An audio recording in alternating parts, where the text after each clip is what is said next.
Welcome to Rants TV. Hi guys, nandito po tayo ngayon sa Marikina Bayan, Marikina City, particularly dito sa Marikina River Park. Please samahan niyo po ako mag-update dito sa ongoing construction ng flood control project. Ayan na po sa harapan na nakikita po natin. Ito po yung update natin today, February 16, 2026. Good news guys, meron na pong tulay po dito. Makakatawid na po tayo kung pupunta po tayo sa kabilang side.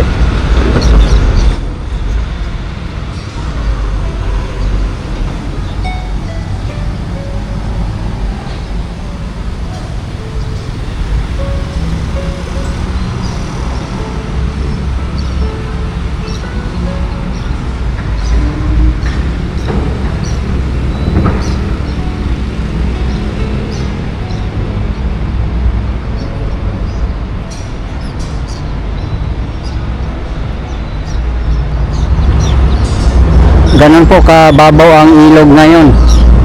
Ayan mataas po ang elevation niya.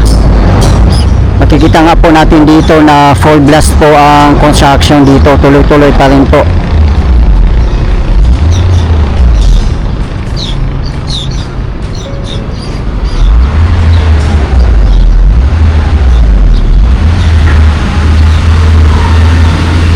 Meron pong backhoe dito na nagdi-dredging.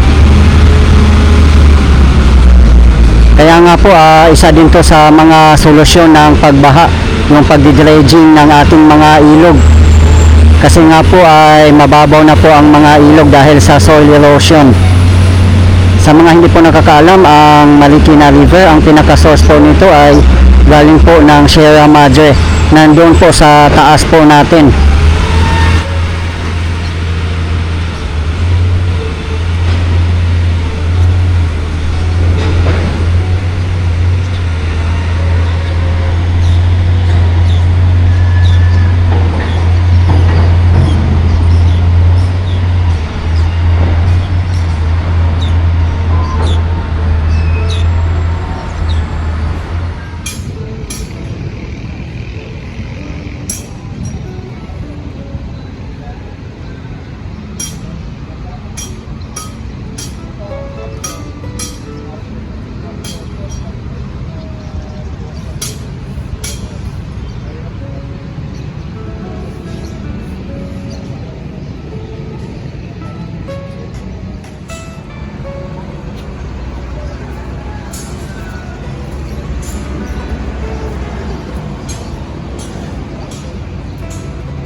Ito po yung existing na flood control. Parang naka-riprap lang po ito. At abangan na lang po natin guys kung tatanggalin pa po ba nila ito, kung magdi-dredging na po dito na area.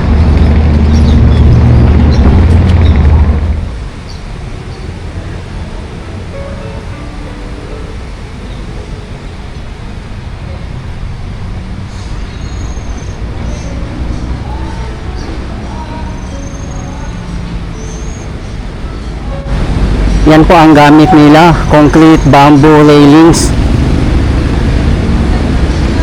Napakaganda din po tingnan. So dito sa kahabaan ng Marikina River, ganyan po siguro lahat ang ilalagay nila para uniform na po lahat, concrete bamboo railings.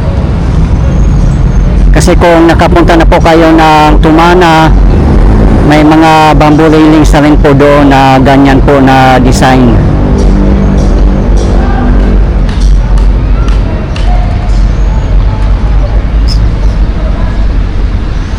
Kahit doon po sa kabilang side natin ay meron na rin pong existing concrete bamboo railings.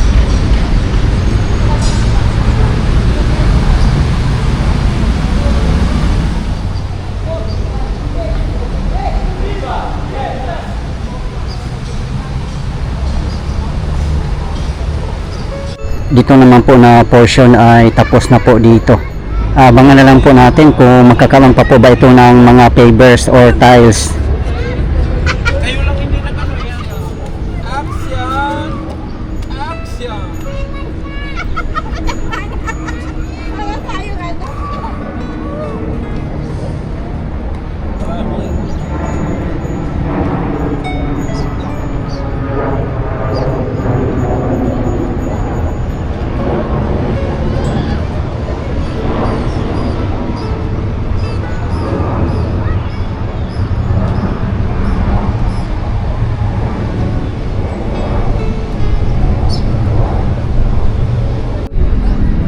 Yung elevation po dati dito sa may inaapakan po natin, ang baba po. Then ngayon nagkaroon na nga po ng napakataas na elevation. Ayan, kikita nyo naman po, meron na pong hagdanan dito, 4 steps po, gano'n na po siya kataas. Then pagdating naman po dito, meron po river walk. Ayan, equivalent din po ito sa isang lane. Then ayan po, may hagdanan naman po paakyat ay 11 steps. So gano'n na po kataas ang elevation ngayon. Hindi na po ito basta-basta umapaw dito. Makikita po talaga natin dito na high quality at international standard po ang gawa po ng mga Japanese construction firms. Sa kulay pa lang po, oh, grabe, talagang mamamangha ka po sa sobrang ganda na hindi pa nga po totally tapos. What more guys kung matatapos na po ito.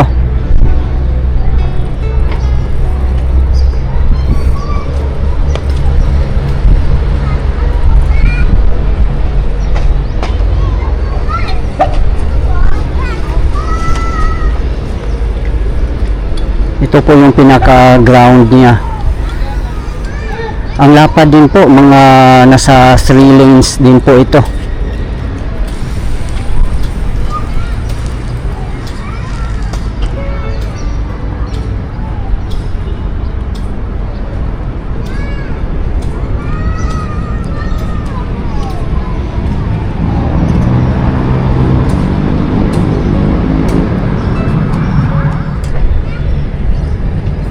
For your info guys, ang mga contractors po dito ay joint venture ng Toyo Construction Company Limited and Shimizu Corporation. Sila po ay mga Japanese construction firms. At yung kabuuang project naman po from Marikina Bayan up to Manggahan Floodway in Pasig City ay funded po ng JICA or Japan International Cooperation Agency. Kahit Japanese construction firms po ang gumagawa dito, yung mga workers naman po ay mga Filipino. So nagkakaroon pa rin po ng job opportunity ang mga kababayan natin na mga Filipino. Pero yung mga ibang engineers, foreman o mga big boss, for sure mga Japanese na po yun.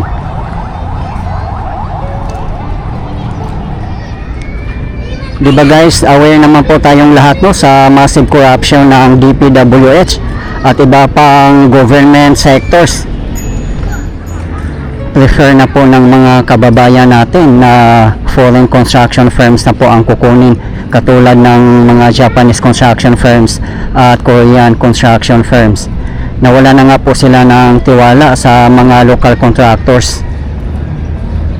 At yun nga, kung ikumpara naman po sa presyo, mas mahal naman po daw talaga ang foreign construction firms na gagawa ng mga projects natin, but sulit na sulit naman po ang quality at international standard po ang kanilang mga gawa na talagang pang matagalan na po. At makikita naman po natin guys no, kaya marami nga pong mga nagsasabi na mga kababayan natin na mga foreign construction firms na po ang gagawa ng mga big projects katulad ng flood control, tulay, kalsada at iba pa.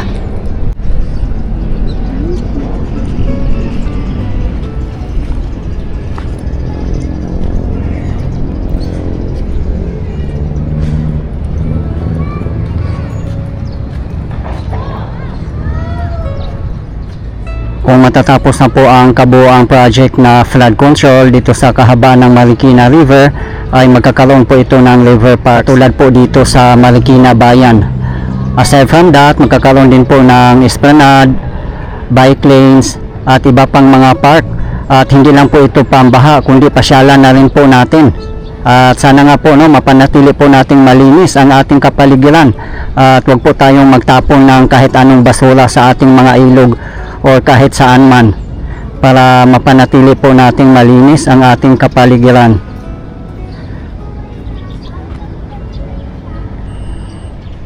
Dati nung wala pa pong construction dito, meron po itong mga bazaar lalo na pag Christmas season.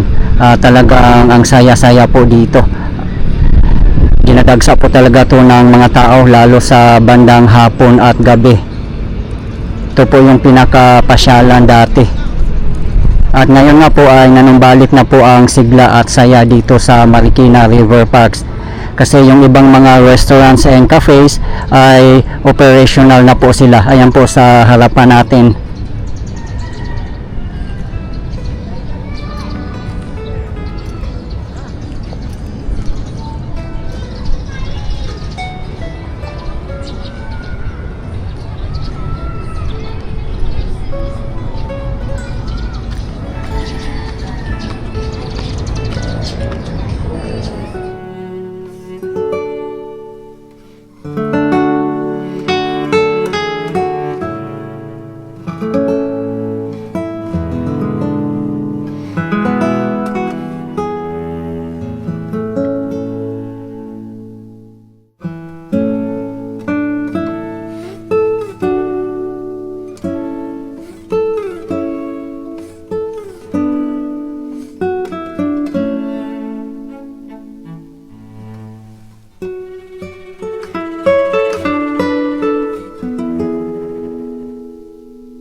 Maganda rin po ang riverwalk dito.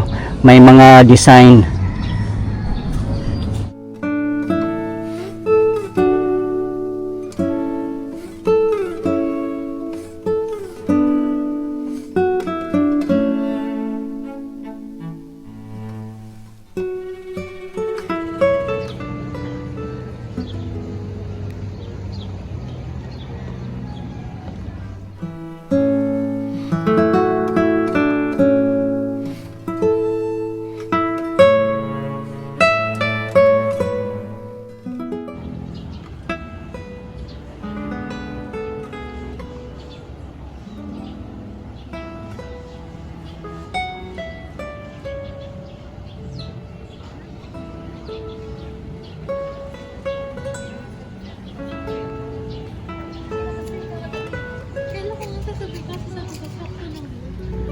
Yan po mismo ang pinaka-pader na nakabaon po mismo sa ilog.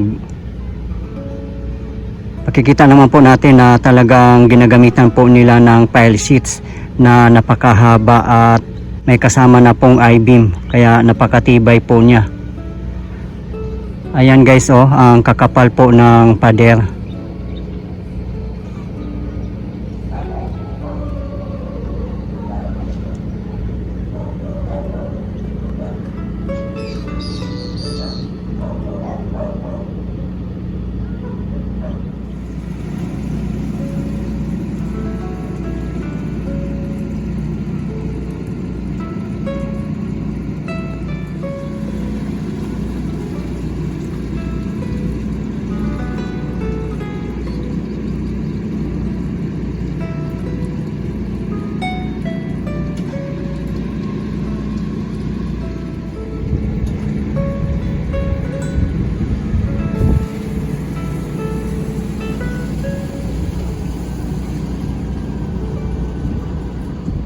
Diyan naman po sa tapat natin ay full blast pa rin po ang construction.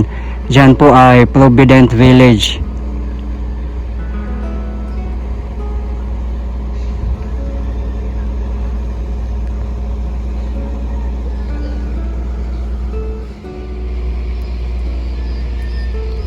Ayan, sobrang taas po ang pader dyan. Siguro nasa 20 meters din po ang taas.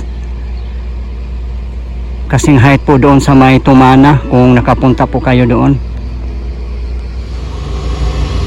Nandun lang po sa baba natin ang Barangay Kalumpang, Marikina Riverbanks, Barangay Santolan, Pasig City, Barangay Bagumbayan, Quezon City, and Barangay Manggahan, Pasig City segments. Meron din po tayong update doon na sa aking previous video lang po.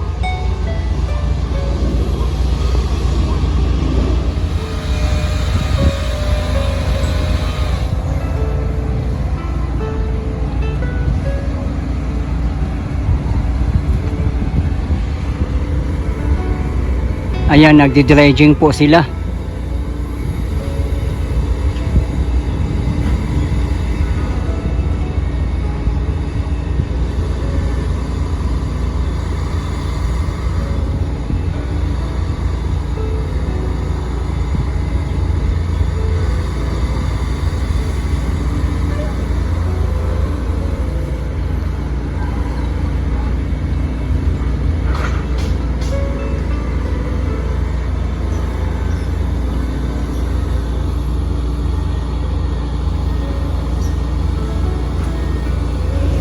Makikita po talaga natin dito ang Japan Technology. Kompleto po sila sa mga equipments and machineries. Kaya no doubt ang kanilang mga projects ay high quality at international standard. Wala po talagang mga substandard po ang kanilang mga projects. Diba guys, known naman po ang mga Japanese sa kanilang infrastructures na high quality at international standard.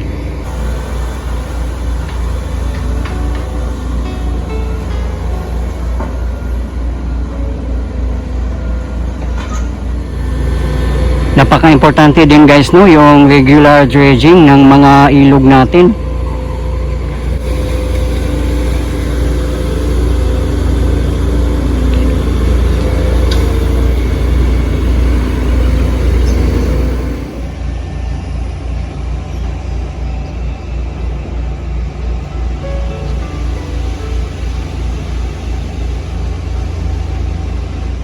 Ang Marikina River po ay isa po ito sa binabantayan ng mga ilog natin, lalo na kung may paparating na mga bagyo, kasi po mababa po ang area nila dito.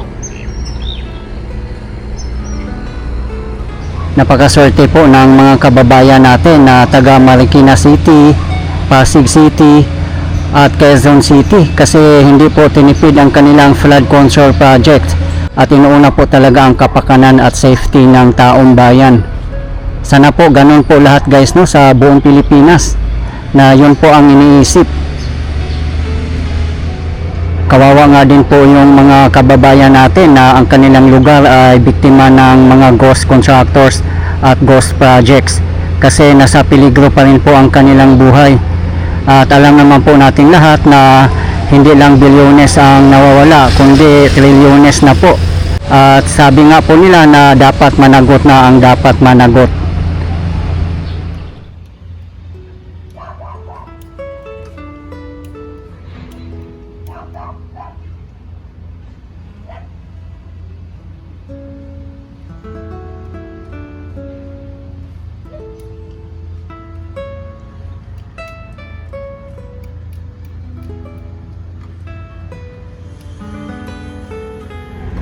May nag-comment nga din po sa ating previous video na 2009 pala po na simulan ang project dito.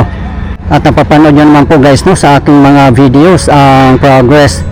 So sa tingin ko po years pa po ang bibilangin dito bago makumpleto ang project ng flood control dito sa kahabaan ng Marikina River.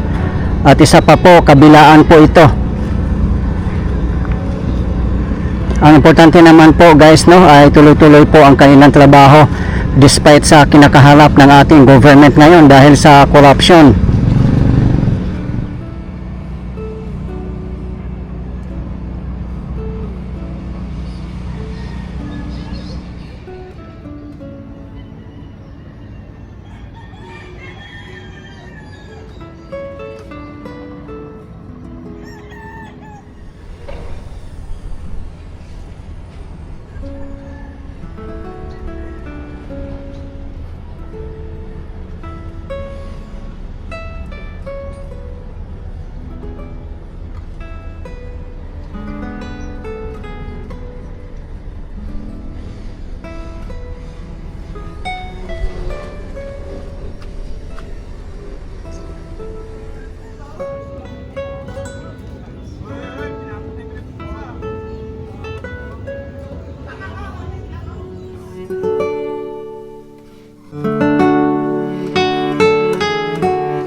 Guys, please abangan nyo pa po ang iba ko pang mga updates, lalong lalo na po sa flood control project dito sa kahabaan ng Marikina River. Ito po yung latest update natin ngayon dito sa ongoing construction ng flood control project dito sa Marikina Bayan in Marikina City as of today, February 16, 2026. Maraming salamat po sa patuloy niyong suporta at panonood ng aking mga videos. I really appreciate po. At hindi po ako magsasawang i-update kayo, lalong-lalo na po sa mga government infrastructures. Mabuhay ang Pilipinas. Okay guys, thank you for watching and keep safe everyone.